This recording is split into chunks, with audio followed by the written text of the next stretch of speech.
나는 네 하나님이 됨이라. 내가 너를 굳세게 하리라. 참으로 너를 도와주리라. 참으로 나의 의로운 오른손으로 너를 붙들리라. 이는 하나님의 말씀입니다. 아멘. 오늘도 귀한 성일 주를 사모함에 나온 죄 모든 성도들이 그냥 왔다 가는 사람이 한 명도 없이 주를 만난 기쁨에 돌아가는, 주님 때문에 빨리 삶의 현장으로 돌아가서 하나님의 영광 돌려드리고 싶은 그런 거룩한 열정으로 돌아가는 그런 시간 되기를 주님의 이름으로 축원을 드립니다. 우리가 예수를 믿고 구원받아서 하나님의 자녀가 되었어도 이 땅을 살아가는 동안에는 크고 작은 많은 일들을 만나게 됩니다. 감사할 일도 있죠. 기뻐할 일도 있습니다. 그런데 우리를 힘들게 만들고 고통스럽게 만들고 좌절하는 일들도 적지 않게 겪게 됩니다. 그럴 때마다 마음속에 하나님이 왜 나에게 이런 일을 겪게 하시나? 내 마음이 그렇지 않은데 그냥 넘어가면 안 되나? 하나님이 잘해주셔도 나 교만하지 않고 끝까지 잘할 수 있을 텐데 하나님의 계획은 뭐가 있는가? 이런 질문들이 막 생겨나죠. 답은 없습니다. 답을 찾기가 참 어려워요. 그런데 하나님은 성경을 통해 우리 인생을 향한 하나님의 아주 기본적인 생각이 무엇인지를 분명하게 알려주셨습니다. 구체적으로 이거다는 아니지만 너희 모두를 향한, 내가 지은 내 백성을 향한 나의 기본적인 생각은 이렇다라고 하는 그 생각의 틀을 알려주신 게 있습니다. 예레미야 29장 11절에 나 여호와가 말하노라. 너희를 향한 내 생각은, 하나님의 생각이 있으시죠. 하나님은 즉흥적으로 아무렇게나 우리를 벌하고 우리를 파멸시키고 이런 무서운 분이 아니라 다 생각이 있으신 분입니다. 나 여호와가 말하노라. 너희를 향한 내 생각은 너희는 모르지만 내가 하나니 재앙이 아니라 평안이요 장래 소망을 주는 생각이다. 할렐루야. 하나님, 이게 우리 뜻이에요. 많은 경우 사람들이 불안해해요. 근데 하나님 날 축복할 거다. 축복하면 어떻게 내 삶을 드릴까 보다는 하나님 이랬다고 날 벌하지 않을까?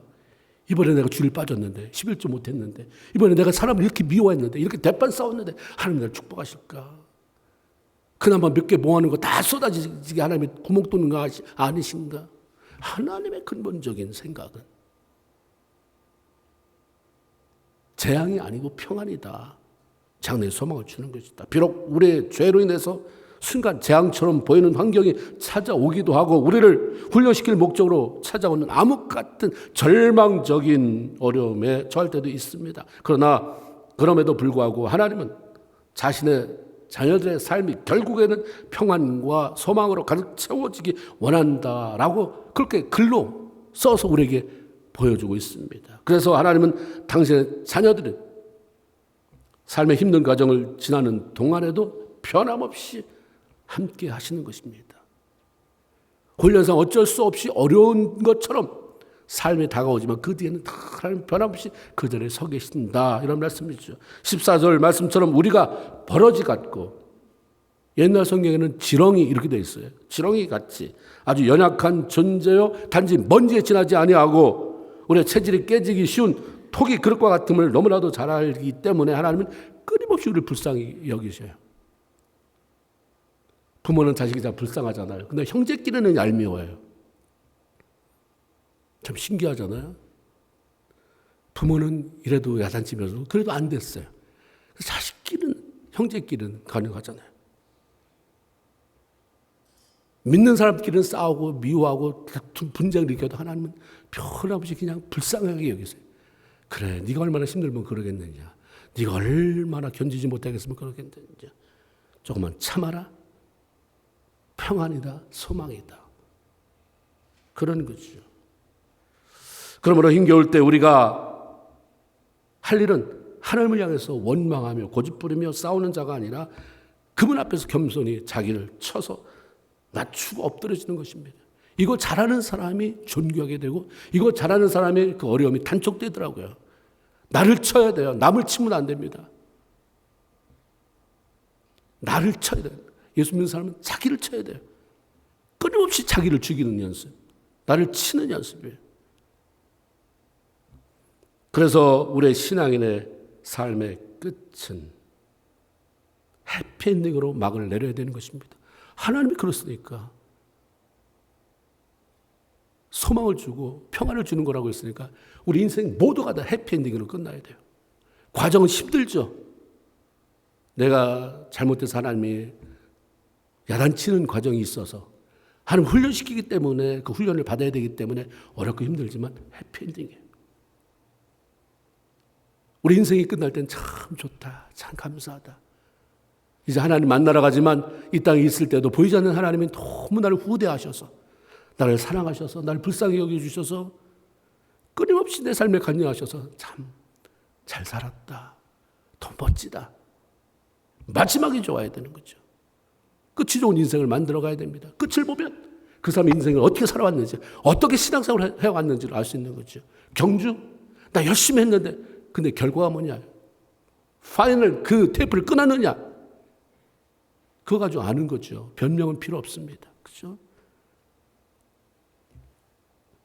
오늘 보면은 하나님께서 이스라엘 백성들에게 들려주신 위로의 메시지인데, 이것은 오늘날 영적 이스라엘 백성들이 된, 하나님의 자녀가 된 모든 성도들을 향한 말씀이기도 합니다. 하나님은 선지자 이사야를 통해서 이스라엘 백성들이 우상 숭배를 하면서 하나님을 등지고 배반하고, 그렇기 때문에 바벨론 포로로 보낸다, 70년간 머물게 된다, 후에 내가 한 왕을 일으킬 것이다, 동방에서 한 사람을 일으킬 것인데 그 열국을 정복하게 되고 마침내 내 백성 이스라엘 백성들을 본국으로 돌아오게 할 것이다, 이런 예언이 거기에 실려 있습니다.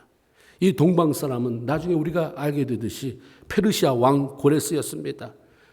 고레스가 누구인지 몰랐을 때, 고레스 자신도 몰랐을 때 하나님은 이미 고레스를 점찍어 놓으셨죠. 그리고 이사야를 통해서 그가 누군지를 자세히 말씀 주셨어요. 이사야 45장 1절에 보면 나 여호와가 나의 기름 부음 받은 고레스의 오른손을 잡고 열국을 그 앞에 항복하게 하며 열왕의 허리띠를 풀며 그 앞에 성의 문을 열어서 닫히지 못하게 할 것이다. 가면 진군하면 다 이기게 하면 돕겠다는 얘기죠. 이사야 44장 28절에 고레스에 대하여는 이르기를 나의 목자라 나의 모든 기쁨을 성취할 것이다 말씀합니다. 하나님은 하나님을 대적하는 많은 이방 나라들 정복하기 위해서, 징벌하기 위해서 고레스라는 한 인물을 선택하셨고 그에게 힘을 실어 주셨습니다. 길을 열어 주셨어요.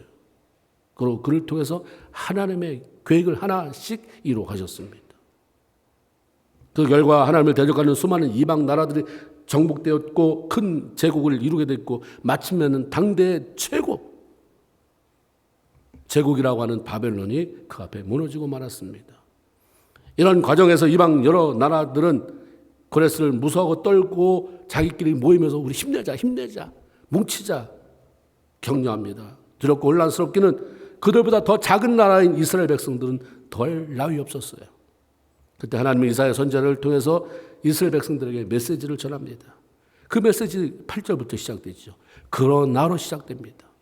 주변의 이방 나라들처럼 힘들고 어려운 일에 빠진다 할지라도 그러나 하나님은 나 여호와 하나님은 나 너희의 하나님은 내 백성 너희를 보호할 것이다 라는 메시지를 들려주신 거죠. 하나님께서 이스라엘 백성들에게 첫 번째 하신 말씀은 너희들 앞에 아무리 두렵고 어려운 환경이 펼쳐진다 해도 두려워하지 말아라, 놀라지 말라 하는 말씀이었습니다. 디모데후서 1장 7절에 보면 하나님이 우리에게 주시는 마음은 두려워하는 마음이 아니다. 일단 이걸 알아야 돼요. 하나님이 주시는 마음은 사랑의 마음이에요, 평안의 마음이에요, 소망에 찬 마음이에요. 뭐가 갑자기 안 돼서 두려움이 벌컥 오면 빨리 쫓아내야 돼요. 그 두려움은 하나님이 주시는 마음이 아니기 때문에 오래 있을 수 머물게 할수록 타격이 너무 커요. 예수의 이름으로 두려움은 사라질지어다. 아멘. 쫓아내야 돼요. 명령해야 돼요. 하나님이 우리에게 주시는 마음은 두려움이 아니다, 두려운 마음이 아니다 하셨듯이 하나님은 성도들 마음에 두려움으로 채워지는 걸 원치 않으세요. 두려움은 용기 내어 도전하지 못하게 만듭니다. 자꾸 하나님 앞으로 오라고 하는데, 위로 올라가자고 하시는데 자꾸 뒷걸음치게 만듭니다. 숨게 만듭니다. 두려움은 꿈을 꾸지 못하게 하고 하나님이 주신 꿈도 이룰 수 없도록, 이루지 못하도록 자꾸 막아서고 방해하게 됩니다. 그러기에 하나님은 자기 백성들을 향해서, 자기가 세운 지도자들을 향해서 항상 하시는 말씀이 똑같아요. 두려워하지 말아라. 놀라지 말아라. 염려하지 말아라. 성도들이 어떤 상황 속에서도 두려워하지 말아야 할 이유는 하나님께서 그렇게 말씀해요. 내가 함께하니, 나 여호와 하나님이 함께하니 너희들 두려워하지 말아라. 하나님은 택하신 백성들, 저와 여러분과 함께하는 걸 너무 좋아하세요. 매일 매 순간. 근데 놀랍게도 그 높으신 분이 함께 하신다고 하면 우리는 정신 차리고 늘 환영해야 되고 어떻게 할까요? 우리 조심해야 되는데, 우리가 하나님을 별로 안 좋아하는 것처럼 함께하는 걸 귀찮아하듯이 별로 그분에 대한 감각이, 반응이 냉랭하다고 하는 거예요. 매일매일 오신 그분을 영으로 찾아와 오셨다고 했을 때 매일 일어나면서부터 주님 오셨군요. 오늘도 나와 함께 하시니 감사합니다. 이런 사람이 도대체 몇 명이나 됐냐. 내가 수십 년 신앙생활을 해와도 그렇게 수십 년을 해왔다고 한다면 지금은 대단한 하나님과의 깊고 넓고 견고한 그런 교제의 폭을 이루어갔어야 할 텐데 어떤가. 우리 신앙은 설렁설렁 하면 안 되는 거죠. 하나님은 너무 진지하게 말씀하시는데 우리는 너무 우습게 여겨요. 그러니까 접촉점이 안 일어나요. 하나님 따로, 나 따로. 그러니까 아무 일도 안 나니까 예수 믿는 거, 교회 가는 거 시간 되면 가서 하고 말면 말고. 이게 너무 우스운 거예요. 이게 부딪혀야 거기에 불이 나오고 역사가 일어나고, 야, 이거 보통 일이 아니구나. 내 목숨 다 바쳐서, 내 것을 다 바쳐서 섬겨야 될 분이 그분이구나. 이거 설렁설렁 신앙생활 하는 게 아니구나를 알게 될 텐데 이게 안 되니까. 주님 오시는데 나는 피해가고, 나는 귀찮아하고 바빠요. 난 뭐 해야 돼요? 뭐 해야 돼요? 주님이 초청했을 때 그 있잖아요, 시작이. 난 밭 사러 가야 합니다. 결혼해야 됩니다. 누구 만나러 가야 됩니다. 너무 게 많으니까. 이게 거꾸로 된 거잖아요. 주님 오세요. 꼭 오늘 꼭 오세요. 왜 요즘 안 오세요? 내가 사정해도 현찰판에 주님이 우리를 향해 갈망한다 이 말이에요. 하나님이 함께 하시기 때문에, 늘 너와 함께 하시는 하나님이 너와 늘 가까이 동행하기를 원하기 때문에 그 하나님으로 인해서 두려워하지 말아라 말씀합니다. 그래서 이 땅에 오신 예수님의 이름도 임마누엘, 하나님이 너희와 함께 하시다 이렇게 지으라고 말씀하셨어요. 예수 그리스도께서 이 땅을 마치고 승천하실 때 마지막 말씀도 세상 끝날까지 내가 너희와 항상 함께 있겠다라는 말씀이었습니다. 하나님이 누구시기에, 그러면 그분이 함께 하시면 두려워할 필요가 없는가? 이 땅에 우리를 두렵게 만드는 일이 얼마나 많은데, 도대체 하나님이 누군데 하나님이 함께 한다고 해서 두려워하지 말아야 될 이유가 생기는 것인가? 왜 그런가? 하나님이라고 한 분을 잘 우리가 이해하고 있어야 되잖아요. 그 누구도 대적할 수 없는 그건 놀라운 능력의 근원이 그분이 하나님이세요. 에레미야 32장 17절에 하나님이 큰 능력으로 천지를 지으신 분이시기에 능치 못한 일이 없다. 하늘과 땅을 만드신 분. 그분에게 무슨 능치 못할 일이 있느냐. 하나님이 이런 분이시다. 그 하나님을 인정한다고 한다면 왜 두려워하느냐. 두려움은 겁이 많아서 두려움이 아니라 하나님을 인정하지 못하기 때문에 그러는 거예요. 하나님이 못할 것 같은 거예요. 내 자녀를 세우지 못할 것 같은, 내 사업을 일으키지 못할 것 같은 두려움이. 하나님은 늘 하나님이시고 내 문제는 내가 해야 되는데 하나님이 계시다고 해서, 내가 교회 나온다고 해서 달라질 게 뭐 있을까? 그 두려움을 여전히 가지고 신앙생활 하니까 기쁨이 없어요. 문제도 해결 안 돼, 기쁨도 없어요. 그 신앙이 너무 죽어지는 거죠. 아브라함이 나이 99살로 늙었습니다. 부인하고 10살 차이니까 살에 89, 성경 경수가 끊어졌다. 임신할 수 있는 그런 상황이 아니다 얘기합니다. 그런데 천사가 방문해서 내년에 너네 집에 사라를 통해서 아들이 이 땅에 태어나게 된다. 안 믿어지잖아요. 그냥 웃어요. 천사가 왜 누냐 하시면서 하시는 얘기가 여호와께 능하지 못한 일이 있겠느냐. 천사도 그렇게 말씀하세요. 천사도 그렇게 말하잖아요. 하나님은 능력이 하나입니다. 능치 못할 게 없다라고 얘기해요. 옆에서 수종드는 천사가 보면서 하나님은 능치 못할 일 없다. 100세에 아이 낳는 거? 그게 왜 가능하지 않는데? 그 못할 게 없다는 얘기죠. 시편 147편에서 시인이 이 시를 읽으면서 참 멋지다.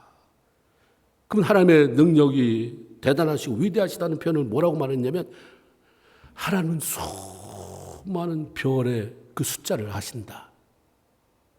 시편 147편 보세요. 근데 숫자가 많은 게 아니라 하나님 그 별들, 그 많은 별을 일일이 이름을 부르신다. 인간이 수십 년을 연구해서 별의 이름을 알아낸 게 몇 개나 되겠습니까? 근데 하나님은 그 별의 숫자도 아시고 그 일일이 별을 이름 다 아신다는 거예요. 그렇게 부르신다고 말씀을 합니다. 하나님은 홍해를 가르기도 하시고 여리고를 무너져 내리기도 하십니다. 이 능력이 하나님이 나와 함께 한다는데 뭘 이렇게 두렵냐 이거예요. 그래서 좀 두렵지 말라니까 하나님 때문에 안 무섭습니다라고 고백하고 좀 담대히 좀 한번 나가봐라. 맨날 쩔쩔쩔쩔매면서 앓는 소리 하면서 신음소리는 내지 말고 장부답게 나로서는 이게 한계고 하나님 나로서는 이거 헤쳐나갈 수 없지만 주님이 강하고 능력 있고 위대하신 하나님이 나와 함께 한다니 내 두렵지 않고 두렵지만 그럼에도 불구하고 밟고 나가겠습니다. 이런 고백도 우리가 올려드려야 되는 거죠. 사도 바울은 로마서 8장 31절에 만일 하나님이 우리를 위하시면 누가 우리를 대적하겠느냐. 모세도 가나안 땅으로 들어가는 여호수아와 이스라엘 백성들을 향해서 하나님이 너희와 함께 행할 것이기 때문에 강하고 담대하고 두려워하지 말아라. 그리고 좀 떨지 말아라. 강하고 담대하고 두려워하지 말아라. 근데 거기에 떨지 말아라. 떨긴 왜 떨어? 우리 만만하면 무시해요. 그래서 조금 뭔가 자기 열쇠가 있으면 그렇게 떨고 불안해하고 잠 못 자고. 하나님 떨지 말아라. 내가 나를 확신한다면 떨지 말아라. 하나님께 해결할 수 없는 문제는 없습니다. 두려움은 하나님이 어떤 분인지 제대로 알지 못하니까 찾아오는 거예요. 그래서 호세아 6장 3절에 그러면 우리가 여호와를 알자. 힘써 여호와를 알자. 내 상식선에서 신앙생활 하지 말아라. 너무 많은 사람들이 들은 풍을 가지고 상식선에서 신앙생활을 하니까 두려움은 다 두려워하면서 낙심할 때는 다 낙심하면서 절망할 때는 절망하면서 싸우고 싶을 때는 다 싸워가면서 그러면서 그냥 신앙생활하는 거예요. 그럼 거기에 경배를 받을 대상은 누굽니까? 하나님 천만의 말씀에 나 자신이지. 나를 섬기면서 신앙생활하는 사람이 뭐 하는데 거기서 무슨 능력이 나타나겠으며 무슨 삶의 변화가 있겠어요? 하나님이 하나님 되게 하기 위해서 내가 죽어줘야 되니까 그걸 참지 못한 천사가 타락해서 쫓겨나서 사단이 된 거 아닙니까? 나를 죽이는 게 이게 얼마나 힘든 일인지를 보여주잖아요. 그러면 날 자꾸 죽이는 거죠. 그걸 하나님이 능력이 하나님이 내 안에 차지하세요. 날 다스리세요. 못할 것이 없는 하나님이 내 앞서 진군하시고 난 따라가겠습니다. 그럴 때 삶이 열리는 거 아니겠습니까? 그러면 이 능력의 하나님이 왜 나와 함께 하냐 이 말이에요. 그 대단한 하나님이 내가 뭔데 여러분이 뭔데 여러분과 함께 한다고 하는 말씀하시는가. 10절이 나는 내 하나님이 됨이니라. 이게 대답이에요. 하나님이 나의 하나님이 되시기 때문에 나와 함께 한다는 거예요. 하나님이 너의 하나님이 되기 때문에 너와 함께 하신다는 얘기예요. 나의 하나님이라고 하는 말은 내가 그분을 소유했다는 말이 아니라 그분이 나를 소유했다고 하는 말이죠. 9절에 보면 내가 너를 택하여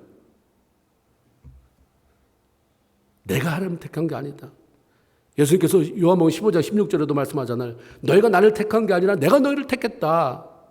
오늘 9절에는 내가 너를 택하여 실어버리지 않는다. 야단은 치지만 잘못해도 버리지 않는다. 어떤 엄마가 어떤 아버지가 애 낳는데 10명이라고 칩시다. 이놈은 착하기 때문에 집에 있고, 이놈은 말 안 듣니까 내가 너 싫어한다고 밥도 안 주고, 그러다가 마침내 갖다 버리는 그런 엄마 있겠습니까? 보통 엄마 아버지는 안 그러는데 하나님은 어떤 분이냐? 널 택한 하나님은 싫어버리지 않는다. 이사야 43장 1절에 내가 너를 구속하였고 내가 치명하여 불렀나니 넌 내 것이다. 하나님이 택했기 때문에, 자기 소유 삼았기 때문에 그냥 나를 이뻐하시는 거예요. 나와 함께 하시는 거예요. 뒷배경이 좋아서가 아니라 하나님 그냥 있는 그대로, 너 배운 거 상관없이, 내 생긴 모양새 상관없이, 네 가문의 백그라운드가 어쨌든 배경이 어쨌든 내가 그냥 널 그냥 좋아서 선택했기 때문에 내가 책임진다는 거죠. 그 하나님의 10절에 보니까 구체적으로 말씀하세요. 내가 도와주는데 구체적으로 이렇게 할 거다. 너를 굳세게 할 거다. 그 말은 힘 준다는 게, 힘 준다. 너에게 힘을 준다. 참으로 너를 도와주리라. 빈말이 아니다 이 말이에요. 정말 네가 일마다 때마다 도와준다니까. 우리 힘들 때 누굴 찾아가겠습니까? 힘들 때 지나가는 말도 아무 때나 힘들면 나 찾아와 이런 사람 말고, 정말 평소에 관계로 보나 이걸 보나 힘들 때 찾아가면 도와줄 것 같은, 그 말이 진짜일 것 같은 사람 찾아갈 거 아니에요. 그 사람이 생각나겠죠. 그래도 사람은 그렇게 가면 말하면 들어줄 것 같지만 갈까 말까 망설이지만, 하나님은 기꺼이 오기를 원하죠. 도와준다. 정말 도와준다. 그러니까 우리가 가면 되는 거예요. 힘들 때마다 기도로 가면 되잖아요. 하나님 나 힘들어요. 이 말 못하겠어요? 진심으로 하면 되잖아요. 하나님 앞에서 하나님 정말 힘들어요. 예사야 41장 10절, 나 그 말씀 그대로 얼마나 좋아하는지 몰라요 하나님. 근데 지금 어려워요. 하나님 도와주세요. 오늘은 바빠서 이만 끝 가도 괜찮아요. 도와주신다니까. 또 하나는 뭐예요? 나의 오른손으로 너를 붙들리라. 오른손은 강함을 뜻하잖아요. 강한 손으로 너를 붙잡는다. 강한 손으로 붙잡으니까 누구도 빼앗아가지 못한다. 지켜주겠다는 말씀이죠. 천지만물을 지으신 그 하나님께서 나를 자녀 삼으시고 매 순간 나와 함께 하신다고 하는 사실은 정말 신비해요. 이건 기적입니다. 하나님 나와 함께 하는데, 도와주시는데 이런 정도의 수준이 아니에요. 어떻게 나를 도와주시나? 내가 뭔데, 이 능력이 하나님이 천지 만물을 지으시고 이 별의 숫자를 다 하신다며, 그걸 이름으로 다 하나씩 이름 불러서 불러내는 그 하나님이라며, 어디 그 하나님이 나같이 별볼일 없는 사람 찾아와서 내 것이라고 하고 내 자녀라고 하고 어여쁜 자라고, 아까 말씀한 것처럼, 기도한 것처럼 어여쁜 자라고 말하고 이쁘다고 말하고 도와준다고 말하시는 것. 이건 신비예요. 이건 기적입니다. 그러니까 감사하지 않을 수 없는 것입니다. 그러니까 감격하지 않을 수 없는 것이고, 진짜 그렇게 일이 벌어지지 않아도 그 말씀만 들어도 너무너무 황송한 거 아니에요. 그 말씀만, 어찌 하나님 이런 말씀을 나에게 들려주십니까? 다윗이 선지자들 통해서 네 삶을 이렇게 축복한다고 했을 때 그 말씀만 들었는데도 하나님 어찌 내가 뭐가 한데 이처럼 축복하십니까? 이렇게 순수하니까 하나님이 그 삶을 열어주시는 거예요. 축복하신다. 그냥 그만 두고 글썩글썩. 하나님 내가 뭔데, 내가 무엇이간데 나와 내 자손을, 내 후대를 이렇게 축복하시고 이런 말씀을 다 하십니까? 하나님 감사합니다. 이제는 우리가 참 힘든 세대를 만났잖아요. 사람들이 점점 강팍해져요. 정말 순수하게 말씀대로 그냥 자기를 복종시키며 그런 순수한 감동을 가지고 주님을 찾는 사람이 별로 많지 않아요. 마지막 때는 스승은 많되 아비는 없다 그랬어요. 인터넷에 수많은 스승이 등장해요. 그런데 아비는 없어요. 그런 세대를 우리가 살아가고 있습니다. 영적으로 깨어나야 되겠죠. 그러니까 우리가 할 일은 감사할 뿐이에요. 감사로 받는 거예요. 그냥 읽을 때 그냥 읽지만 마시고 내가 너를 굳세게 하리라. 아멘. 어떻게 이런 감격적인 말씀을 나에게 주십니까? 내가 너를 도와주리라. 아멘. 나의 오른손으로 너를 붙들리라. 아멘입니다. 그리고 그 다음에 진도가 안 나가도 괜찮아요. 좀 거기서 감동이면 펑펑 울면서 기도해도 why not? 마침내 하나님은 바벨론 제국을 점령한 고레스 왕의 마음을 움직였습니다. 포로로 잡혀온 이스라엘 백성들을 본국으로 돌려보냈어요. 이 일을 위해서 하나님이 이제 고레스를 선택한 거잖아요. 그 오래전에. 그리고 그 과정 속에 도와가면서 일을 하게 하셨어요.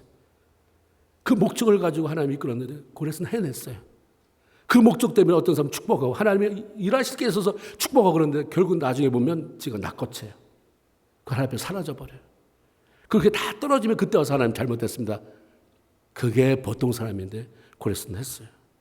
역대하 36장 23절. 역대하가 그렇게 끝나요. 거기에 뭐라고 말하냐면 바사왕 고레스의 말로 끝내버립니다. 바사왕 고레스는 말하노니 하늘의 신 여호와께서 세계 만국 모든 나라들 내게 주셨으니 그리고 내게 이렇게 말씀하셨는데 유다 예루살렘 성을 세워라 하셨기로 내가 그의 백성된 모든 백성들에게 명하노니 올라가서 성전을 지어라. 하나님이 너희와 함께 하시기를 원한다. 왕이 이렇게 고백을 하죠.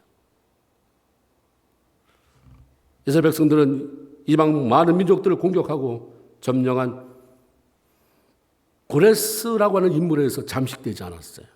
오히려 그들을 통해 바벨론 포로에서 다시 고국으로 돌아오게 되는 그런 성전을 짓게 되는 놀라운 기적을 맛보게 됐습니다.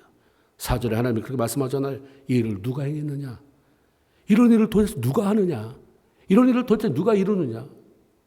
생각이나 했습니까? 근데 하나님 알아서 다 지나가잖아요. 어려운 것 같고 힘든 것 같은데 지나고 보니까 하나님이 이렇게 하시려고 했구나. 그 과정 그냥 아멘으로 즐기는 거예요. 내가 원하는 그런 어떤 플랜을 자꾸 짜고 그러면서 괴로워하고 그런 게 아니라 그냥 하나님이 맡겨버리면.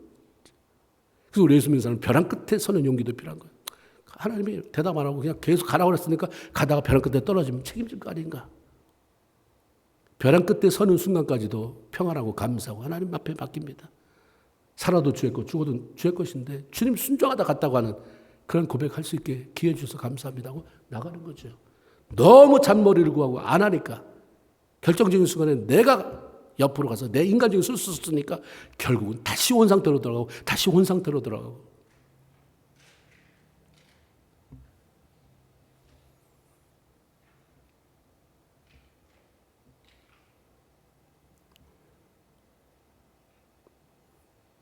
우리가 매 순간마다 이 하나님을 신뢰하며 살아가는 것은 너무 굉장히 중요합니다.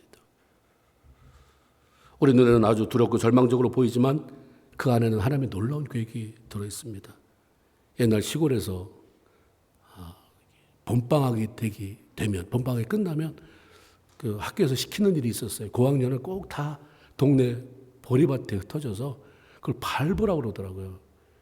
이렇게 얼었던 땅에 이렇게 들뜨면서 뿌리가 공기가 들어 썩지 않도록 하는 거죠. 그래서 다 그때는 고무신 신었으니까 가서 밟아요. 다 밟으면 그게 수업이에요.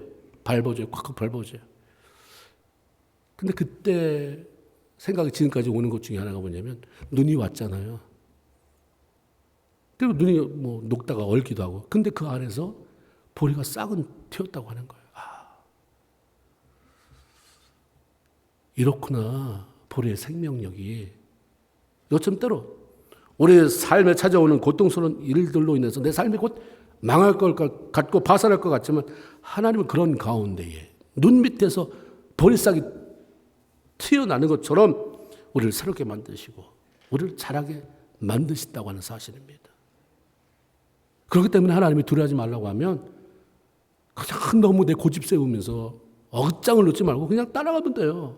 이유를 몰라도 믿고 따라갑니다. 염려하지 말라고. 근데 하나님 두려움은 그렇게 하나님이 시키는 게 아닌데도 너무 잘하고 내가 잘 받아들이는데 왜 염려하지 말라고 하는 평안하라고 하는 기뻐하라고 하는 것은 안 됩니까? 그거 놓고 기도해야 되잖아요. 응답해 주시옵소서만 가지고 처리할 게 아니라 하나님이 두려워하지 말라는데 왜 여전히 두려워합니까? 기뻐하라는데 왜 여전히 내가 낙심천망해서 이렇게 한숨 쉬고 내 말이 왜 이렇게 싸워집니까? 그거 가지고 처리해야 되잖아요. 그렇게 우리가 애쓰면서 주님 원하신다고 따라가려다 보면 왜 그 아버지가 왜 연약한 우리가 그렇게 갈망하는 그 삶을 이끌어 주시지, 그것을 이끌어 주시지 않겠냐 이 말이에요. 하나님은 자신이 하신 말씀을 신실하게 지키시고 이루신 분입니다. 그러나 성경에 나타난 하나님의 약속의 말씀이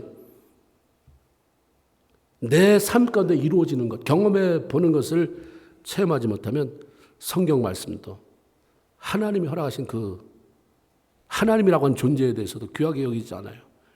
감동 없는 신앙생활을 합니다. 똑같은 안디옥교회 성도라 할지라도 삶 속에서 하나님이 함께 하시는 하나님이 이런 걸 말하는구나 경험되는 사람은 신앙생활에 다르죠. 예배가 틀려지는 거예요. 재미가 없죠. 하나님을 경험하지 못하는데 뭔 재미가 있어요. 이 시간 안에 빨리 목사가 설교가 빨리 끝났으면 좋겠는 거고, 예배가 빨리 좀 단척 쓸데없는 거 빼버리고 짧아졌으면 좋겠는 거지. 그러나 이 말씀이구나. 그때 하나님이 하셨던 말씀이 바로 이런 거구나를 느끼는 사람은 달라지는 거예요. 그러면 왜 성경에 분명히 써 있는데 하나님의 약속이 우리의 삶 가운데는 이루어지지 않나요? 두려워하지 말아라. 염려하지 말아라. 내가 평안 준다. 장래 소망 준다. 내가 이루어 준다. 내가 너에게 복 주고 복 준다. 성경엔 참 좋은 말씀이 허다하게 많이 나오는데 왜 나에게는 그런 모든 약속의 말씀이 이루어지지 않는가? 성경 읽어가면서 놀라운 이야기에 감동하지만 정말로 이런 일들이 나의 삶 가운데는 일어날까 의구심을 갖게 됩니다. 이건 아브라함에 대한 얘기. 이거는 모세니까 가능한 얘기. 이것은 여호수아 얘기지. 나에게는 해당이 안 되는 그냥 좋은 말씀. 알아두면 나쁠 것이 없는 말씀. 전에 말씀드린 것처럼 하나님을 경험해보지 못했기 때문입니다.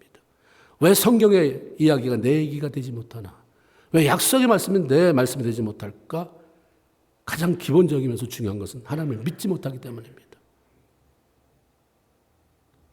성경은 하나님은 약속을 절대로 지키든 믿을 만한 분이라고 하는데 내 안에 들어오면 그분이 별로 믿을 만한 존재가 아니에요. 그게 좋은 분이에요. 민수기 23장 19절에 하나님은 사람이 아니시니 거짓말을 하지 아니하시고 인생이 아니시니 후회가 없으시도다. 어찌 그 말씀하신 바를 행치 않으시며 하신 말씀을 실행에 옮기지 않겠느냐. 얼마나 자신 있는 말씀이십니까? 사무엘상 15장 19절 29절 이스라엘의 지존자는 거짓말하지도 않고 마음이 이랬다 저랬다 변개하지 않는 분.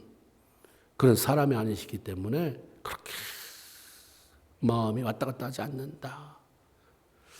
이런 하나님을 신뢰하지 못하면 그분의 말씀은 나와 아무런 상관이 없게 됩니다.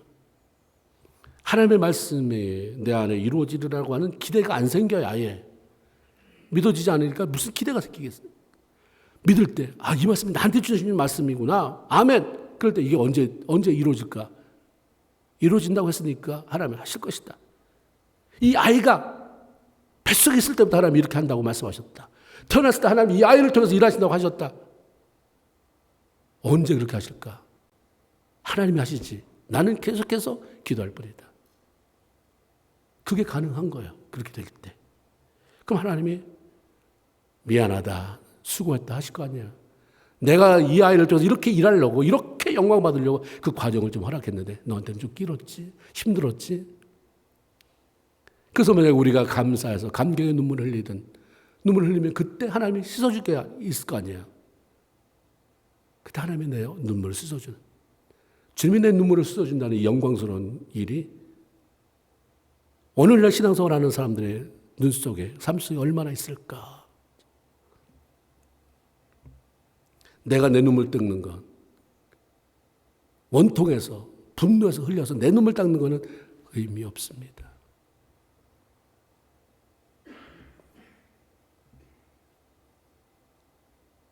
천지 만물을 지으신 하나님이 지금도 동일하게 살아계신 하나님이라고 한다면 그분이 하신 말씀, 행하신 모든 능력들, 놀라운 일들은 그분을 믿는 자들의 삶 가운데 오늘도 일어날 줄로 믿는데 그런 놀라운 기적이 여러분의 것이 되기를 주님의 이름으로 축원을 드립니다. 또 하나는 하나님과 함께하는 삶을 살아가지 못하기 때문입니다. 하나님은 내가 너와 함께한다라고 말하는데 내가 그분과 함께하지 못한다면, 내가 그분과 함께 살아가지 못한다면 무슨 일이 일어나겠습니까?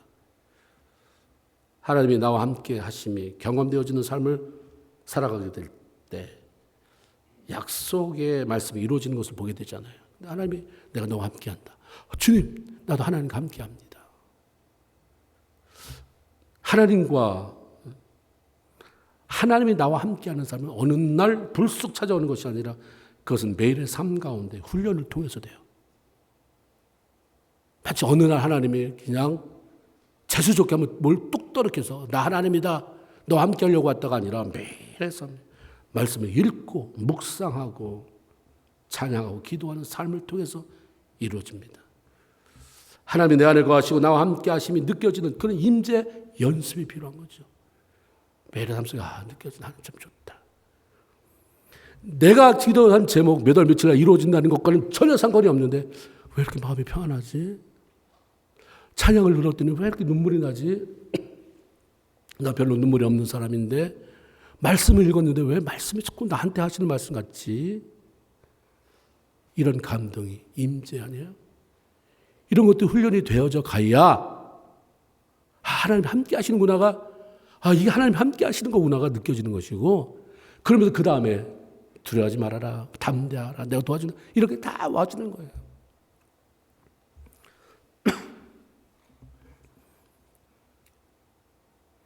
우리가 대표 기도를 많이 듣잖아요. 전에 어떤 교회든지 듣게 되면 이런 기도를 주로 많이 하시더라고요. 일주일 내내 세상에서 죄 졌는데 오늘 하나님 용서해 주시고, 그런데 오늘 용서받고 다시 다음 일주일은 뭐 할 거예요? 또 죄 지러 나가는 거죠. 일주일 내내 죄 짓고 오늘은 회개하라 주님 앞에. 이제 그런 거는 이제 끝내야 돼요. 그렇죠? 일주일 내내 죄 진 거는 하루에 그냥 씻고 그 다음에 다시 비워가지고 또 죄 지러 가는 게 아니라 일주일 내내 하나님 임재 가운데 살다가 오늘 그 임재 가운데 사는 사람이 함께 모여서 대성회를 이루는 거죠. 내가 은혜 받은 그 기운을 풍기고 그 기쁨을 풍기고요. 오늘은 주일이니 슬퍼하지 말아라, 기뻐해라. 기뻐하면서 앞에 나아가는 거잖아요. 하나님의 말씀 믿어지고 그분이 나와 함께 하심이 느껴지고 그분의 행하실 일이 기대되어질 때 어느 순간에 하나님의 말씀이 성취되고 있구나. 이게 그냥 느껴지는 거예요. 경험되어지는 것입니다. 나는 내 하나님이라 말씀하신 나의 하나님, 여러분의 하나님, 우리의 하나님. 그 하나님은 오늘, 내일부터 시작되는 3월달 내내 그리고 우리 삶이 닿을 때까지 그렇게 말씀하실 거예요. 두려워하지 말아라. 내가 너와 함께 해서 힘줄 것이다. 도와줄 것이다. 붙들어 줄 것이다. 계속 말씀하실 거예요. 이제 우리가 임재 속에 들어갔어요. 매일 삶 속에 시간을 좀 내세요. 조금이라도 하나님이 함께 하시다니까 지금 내가 바쁜 거 아시죠? 힘든 거 아시죠? 잠깐은 내가 찬양을 듣겠습니다. 부르겠습니다. 말씀 묵상하겠습니다. 하나님 하신 말씀이 뭔지 한번 내가 반추해 보겠습니다. 그러면서 그 하나님 붙잡고 오늘도 이기고 내일은 더 많이 이기고 승리하며 나아가는, 그래서 여러분이 한 사람만 승리가 아니라 남편도 승리시키고 아내도 승리시키고 많은 사람을 이렇게 세우는 복된 성도들이 다 되기를 주님의 이름으로 축원을 드립니다. 아멘. 기도합시다.